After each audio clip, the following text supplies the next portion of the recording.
everyone, this is Tim Foster coming in at you with Find Your True North podcast series, and we're finishing off the month of June and the men's mental health series that we've been doing. So, I've been doing a big series on Men's Mental Health Month if you're tuning in for the first time. We're trying to address the need to focus on men's mental health specifically, because when we improve men's mental health, it really seems to have a significant butterfly effect throughout the entire community because men historically have been the area of pain and distrust for many cultures. So that's what I really want to focus on is finishing off this month of men's mental health, specifically with relationship styles and attachment styles that might help you to kind of explore your male counterparts or your friends or your partners and understand what they might have been through when they were a little bit younger. And me identifying as a male, I can speak to you a little bit about what I've navigated through my lifetime. We'll talk a little bit about the pressures and what it feels like to be male in at least the Midwestern American culture, so everyone kind of knows from a perspective that you might be able to kind of help support those individuals because men are struggling. We're just not really talking about it, and you probably even see that within your partners or friends. So we just want to give you some idea of what it's like to be a male so you can kind of understand how to approach them so we can help support them so we can in turn make our all of our collective mental health much more effective. I really believe that when men's mental health improves, everyone's mental health improves. So that's why I'm really standing out to that and really dedicating to this men's mental health awareness month. Even though it's July 2nd, we're just going to cap off our series today with the idea of attachment styles and relationship styles and maybe even some parenting styles that men tend to go through so you can better understand them and teach them, train them, cope with them, all those things. So that's what we're doing today. But if you have any questions, if you want to get connected with any of our therapists, call us at 715-598-1568. So without further ado, we're going to dive right on in and we're going to talk a little bit about men's mental health and cap it off in a nice summary. So if you've listened to our podcast series so far, the last 2 weeks have been focusing on men's mental health. It's been focusing on how can we help men feel, how can we help support their mental health, how can we help them navigate problems effectively, not be so reactive, not be so logistical, but to help them start to dream, help them start to feel emotion, help them start to be in the present moment, because that is a theme I continue to see for my male friends, for myself, and for all of my male clients, and even in my family. I come from a house of predominantly men. In fact, out of about, I want to say, probably about 12 family members, only two are women. There's a lot more men in our gene pool, it seems like. So I've seen this toxicity of masculinity in our family pretty up close and the avoidance that comes with being male. So that's why I really want to cap off this series so you understand a little bit about what it's like so you can help navigate them better, cope with them better, and help train and to support men's mental health specifically. But we have talked about communication styles previously. We've also talked about emotional regulation. So I won't be touching on those so much. We'll be focusing more on attachment styles. The attachment styles are really important, especially for what I do. I'm a trauma therapist. I primarily focus on treating trauma and on supporting individuals who've been victimized. So that way they can continue to heal. But that trauma never really tends to go away. I think for men, they continue to feel these things and never speak up about it. So when there's trauma present for men, it just never continues to heal. The effects just extend outward because they're not talking about it.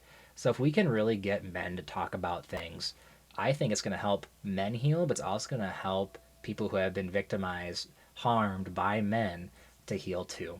So when you're listening to this podcast today, just think about that thread of how toxic masculinity has been imbued in our culture and throughout our not just American culture, it's everywhere. I know we've been talking a lot about where America's direction is going, but toxic masculinity is worldwide. It's all over the place. Doesn't matter what culture, ethnicity, doesn't matter sexual orientation, doesn't matter gender.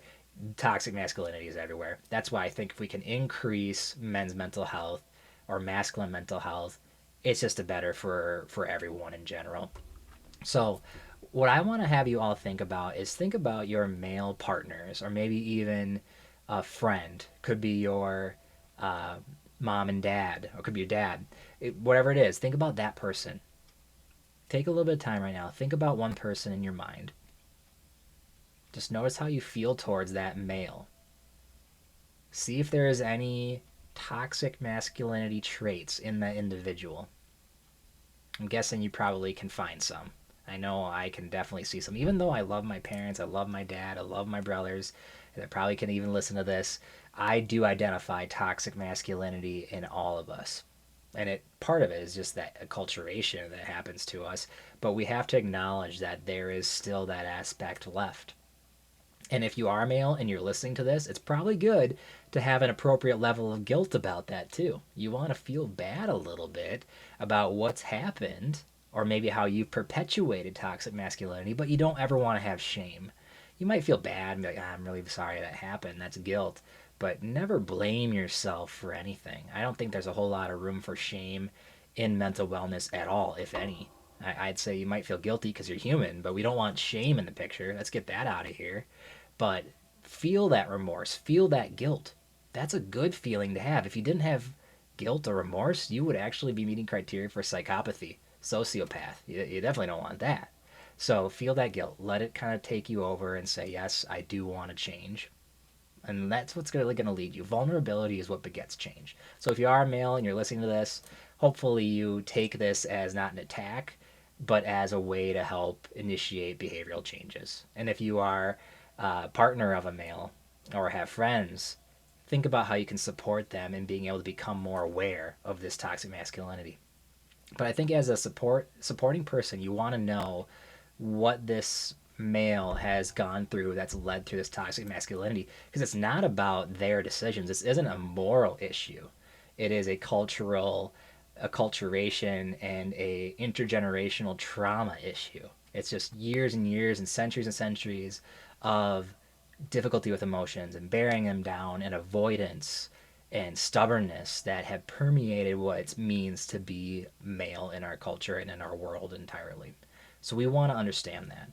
Men are born into the color blue. They're born into the idea that emotions are harmful, they're dangerous, don't do it. That still is the case for women and non-binary too, but men, and a lot of the research shows that is the case almost all the time. That isn't a choice as a young boy. You just are assume that role right away. You like dinosaurs, you like cars, that's what you do. And if you don't like it, well, then you're the weird one. And when you're younger, you're socially developing, so you don't want to be the weird one, so you just succumb and you just end up liking those things. But you don't have to. And that's where support systems can really help a male start to get to know themselves. Because my guess is that most men, because of this masculine toxicity that has been in our culture, most men don't even know their true identity. I don't think I actually knew my true identity until I was, gosh, I think it was probably right around COVID. I was forced to work from home, sit with myself, wasn't able to hang out with anybody, and I really got to know myself. And that would have been probably around age 32. I'm 37 now, so 2020, 32.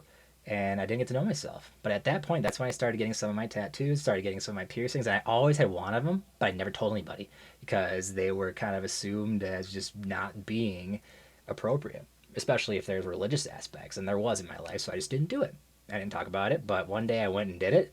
And I felt so much confidence when I got my first tattoo. I have a wolf on my back. That was my first one. It's pretty big. And it hurt, but that was me being me. I never felt more myself than I ever have. And then that led me to kind of expressing myself through more body art, through piercings. And I'm so glad I did. Even though people might judge sometimes, that is who I am. And all my tattoos have meaning. But what I'm trying to say is that men just do that. We hide our true selves. I'm guessing your partners, your friends that are male are probably doing this too. I'm guessing all genders are doing this.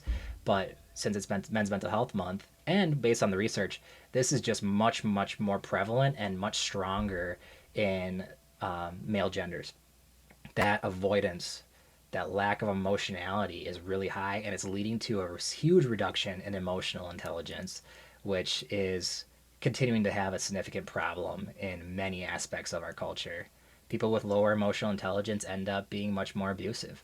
People with lower emotional intelligence end up being more combative and harder to hold jobs. People with lower emotional intelligence end up struggling with depression and suicide. And you see that in military or in law enforcement. Mental health is not a thing. In fact, in some areas, even in the military and in law enforcement, even today, if you're on medication for mental health, you cannot be in that area. You cannot be doing that job. Think about what that tells you, that men are like, well, better not speak up about it, better not take meds, even though maybe, and I would put my money on it, deep down inside, they know they would like to get some treatment for this. So I want you all to know that most of what men are going through is not their decision. It is not a moral issue. It is a historical, evolutionary issue that needs to be changed from the systemic perspective. And that's where all people can help and work and support male gender, specifically men, to continue to reduce that avoidance. Now, it is important as a supporter. You have to understand where they're coming from, but it doesn't mean that you need to enable them or let yourself be abused by men. I mean, there are plenty of times where there are men that are doing things that are beyond your basic just emotional avoidance. There is significant abuse and trauma and sexual assaults, emotional abuse that do warrant significant consequences. So I'm not saying that you have to forgive men for what they've done, but you have to look at where they're at and then use this information to decide, is this a person I even want in my life? Do I even want to support them and help them? Or do I just want to completely cut them out because they've hurt me so bad and there's no coming back from it? So just kind of take all this with a grain of salt a little bit, that I am speaking on men's behalf, but there are varying degrees to what I'm saying. And if it's hurting you, if it's dangerous, then please pursue further treatment options, safety options, or even legal options if you have to. But I just want you to know that majority of the clients I talk to, and granted I'm in an outpatient setting, most men want to talk about these emotions. They just don't know how to do it. So you can't go at men saying, you need to feel, you need to do this. That is not going to work. They're just going to fight back at you. You have to really say, I understand what you've been through. I understand that being born into being a male comes with a lot of pressure. It comes with this idea that you have to be a provider and stable and not talk about emotions and don't go see a therapist. Okay, well, how are we supposed? No one can do that. So why are we holding all men to that standard? And I know not everyone is holding all men to that standard, but in general, that is the cultural expectation, that men just do that. So when you're working with your male counterparts, think about their attachment style. Attachment is a really important thing to consider when you're having any sort of conversation. There's a few different attachment types. We have secure attachment, which is where a person knows that they are loved, that people can go to work and come back, they can trust people, they can count on them, they hold themselves accountable. It's a really good one. But a lot of men end up struggling and end up having insecure attachment. When there's a couple types of insecure attachment, there's ambiguous attachment, which is kind of where people don't really know how they connect to people. There is avoidant attachment, which is someone is trying to avoid any sort of connection. That's usually what men have. They just avoid any sort of emotional connection or attachment. They don't trust anybody. That keeps people at an arm's length away. And then there's anxious attachment, where someone is really fearful of losing people.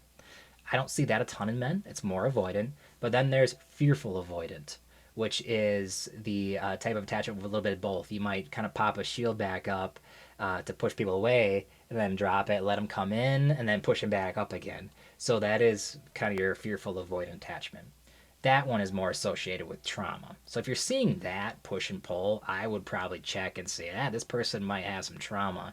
But if you're seeing that avoidant attachment, where they just keeping you at arm's length away, my guess is that male does not want to be doing that. It's just what they know, and it's what they've been taught, and it probably goes a long way back. So you can't just say, let me in. They're not going to. You have to kind of acknowledge and say, I know having you let me in is hard. I know that you trusting me is hard, but please let me show you. And then one thing to consider too is, if you say that, be sure you follow through. Men are like children. If you make a promise, follow through with it. Because if you don't, men are really quick to just say, well, you didn't do it, I'm going to do it anyway. And that's going to push you away. So you have to act quickly, follow through on your promise, and make sure that things are clearly. So think of men as children, because we basically are emotionally unintelligent children that need to be taught and guided and how to feel emotions. I think it's helpful to think about all men that way. of even bosses or presidents. It's like, you know what, this person's having a temper tantrum. This is what they're doing, and it's something to kind of think about. It might make you not blame that person as much, and it might make you hold them accountable. You might view it more as like we need to make this behavioral modification rather than changing this entire person. And I'm hoping that's where majority of men's mental health will go, is we look at it as if this person is just a young child trying to show emotion, never was taught on how to do it, and if you do open up about it, it men are really skittish. So if your partner or if your friend opens up and they're male, listen to them. That is huge. Just say, hey, I'm here to listen. Don't give advice. I know they do. Men give advice. Don't give advice. Just listen and become the therapist for them if you're okay with it. Not that you are a therapist. You should not be treating anybody, but become that ear, and then just let them know that you recognize them and validate them. I guarantee it's going to go a long way in your relationships. Simple validations, simple affirmations, they mean a lot to men. They really do. They mean almost even a little bit more, I would guess, to men, because it's something that hasn't been told to you. Even words like I love you. That's something that most men, if they've been in the Midwest here, and if they're Gen X or millennials or baby boomers, probably didn't really hear from their parents much at all. Say it to them, and then just do a quick assessment. Like drop the "I love you" bomb in there, and then just see what they do. Oh, okay, okay. Maybe they're playing a video game. I love you. Oh, okay, okay. Is it going to catch them by surprise? It's really cool. Do a little experiment on your partner or on your friends that are male and see what happens. And if you are male and you're listening to this, let yourself be loved. Let yourself not be stubborn. Let yourself feel. Don't avoid. It doesn't work, guys. Don't avoid. Don't avoid. There's no place for avoidance in our life. Even with trauma, if you avoid trauma triggers, they get worse. If you avoid remembering the trauma situation, it gets worse. You have to feel and then distract. Feel and then distract. Don't avoid. So that's my final tidbit on men's mental health. And I appreciate everyone tuning in this month to check in on where men are at. I really hope you take everything that I talked about to heart, consider it, see if you can use any of this information to help improve your relationships, and continue to listen to one another. That's the biggest thing that you can do for any gender, for any person in your life, is just continue to listen. Just let silence be. Don't talk so much. I think we all talk too much. We all just need to listen and just be with them. We don't need to be prepared for what to say. We don't need to say the right things. If you don't know, you just ask. And that's the biggest thing that I found in my career so far, is it's okay to not know. Know when you're not the expert. That's one of my favorite lines. Know when you're not the expert. And men think they're the expert all the time, but they're not. So they have to know when they're not the expert. Partners and friends and family have to know when they're not the expert, and then collaborate and seek out support if you need to. So if any of this rings a bell over the last couple weeks, give us a call, 715-598-1568, or email us at info@northernwoodswellnessllc.com, and Kaylee will be the one connecting with you and getting you all set up with insurances, with just really the next process of intake. She'll be helping you with that. So once again, thank you so much. Have a great rest of your day. Have a good 4th of July weekend. And I hope you take care of yourselves and continue to preserve yourself. Have a good one and take care.